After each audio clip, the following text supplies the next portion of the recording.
예, 안녕하십니까. 오늘은 국장에서 장기 투자로 성공하는 방법 말씀드리도록 하겠습니다. 저도 이제 5년째 계속해서 말씀을 드리지만은, 국장 장기 투자를 하는 종목이 있는데요. 그게 벌써 10년이 넘었습니다. 근데 수익률은 나쁘지 않은데, 어떻게 하면은 이런 국장에서 장기 투자를 하는 방법에 대해서 조금 이야기를 해보고자 합니다. 흔히 이제 많이 비교하는 것이 국장 하고요. 그 다음에 미장이 있죠.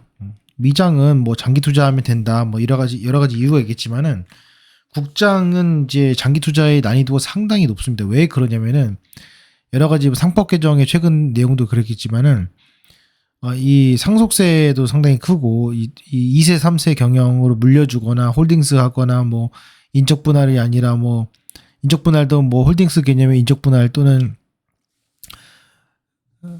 물적 분할 이런 것들 때문에 결국에는 주가를 올리려고 하는 의지가 별로 없거든요.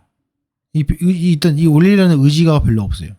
없고, 그리고 이러면은 미장 같은 경우에는 주가가 이런 식으로 올라가거든요.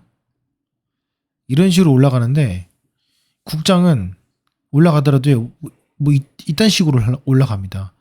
그렇기 때문에 이 구간을 버티기 힘들어요. 예를 들어서 여기서부터 여기까지가 10년이라고 치면은 미장은 이렇게 지나다 보면은 이 10년을 버틸 수가 있어요. 그런데 이거는 뭐 여기서 수익이 났다가 뭐 100% 수익이 났다가 마이너스였다가 이래 버리니까 이 10년을 버티기 상당히 어렵다라는 거고, 또 하나는 이 국장 하시면 아시겠지만은 미장은 뭐 모르면 ETF 해라 이런 말이 있잖아요. 여기 보시면은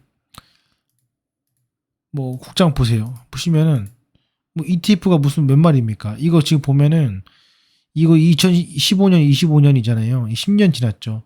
ETF로 했을 때 얼마나 올라가겠습니까? 여기서. 실제로는 2010년도에서 2016년도는 올라가진 않았어요. 지금 인제서야 좀 올라가고 있지만은 내가 타이밍만 잘못 잡으면은 무조건 손실인 게 이 국장의 현실입니다. 왜 어떻게 성공하냐? 먼저 이제 말씀을 좀 드려보면은 첫 번째는 뭐냐면요. 진짜 알짜 기업, 알짜 극보수 기업. 그러니까 정치적인 내용이 아니라 그 재무제표, 재무가 극보수인 기업에 투자를 하셔야 됩니다. 그리고 또 하나는 뭐예요? 상속이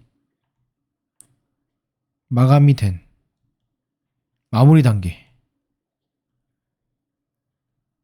투자를 하셔야 됩니다. 그리고 저건 또 하나는 뭐냐면요. 적자가 한 번도 나지 않는, 제가 말씀드린 거는 그 연간 기준입니다. 연간 기준 적자가 하나도 나지 않는 기업이어야 됩니다. 그 다음에 또 하나는 부채 비율이 50% 이하인 기업이어야 합니다. 그리고 들어보면 잘 모르는 기업이어야 합니다. 이런 여러 가지 이유가 있고요. 또 하나는 이게 가장 중요한데, 내가 10년 투자잖아요. 결국에는 10년간 매달 또는 매년 불입할 수 있는 기업이어야 합니다. 그러니까 결국에는 내 능력도 중요합니다. 매달, 매년 또는 이렇게 분기별로 10년 동안 계속해서 불입을 할 수 있는, 계속해서 분할 매수를 할 수 있는 그런 나의 역량, 그런 나의 근로소득 또는 불로소득이 있어야 되고, 그 다음 이제 중요한 것은 이제 그렇게 불입할 수 있는 위에에 해당되는 그런 탄탄한 기업들. 제가 좀 살펴보면은 우리나라의 기업들, 상장된 기업들 중에서 이런 탄탄한 기업들을 소투를 해보면은 적당히 했을 때 한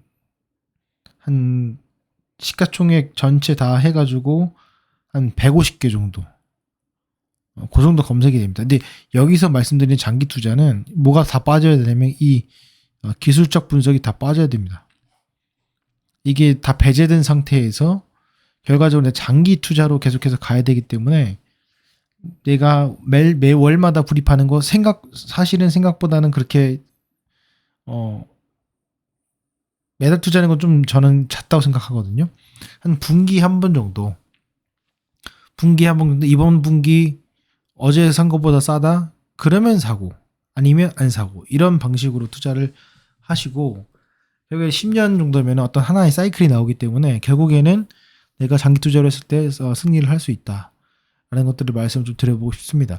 회사가 잘 알려졌다고 해가지고 그 투자가 성공하는 것은 아니라고 생각을 합니다. 그렇기 때문에 이 국장에서는 특히 이 엄청난 그 변동성과 박스권 그리고 상속을 하기 위한 주가 낮춤, 새로운 새끼 기업을 만들어가지고 합병하고 분할하고 난리 프로스를 치는데 그런 것들을 어쨌건 최대한 지양하는 그런 기업.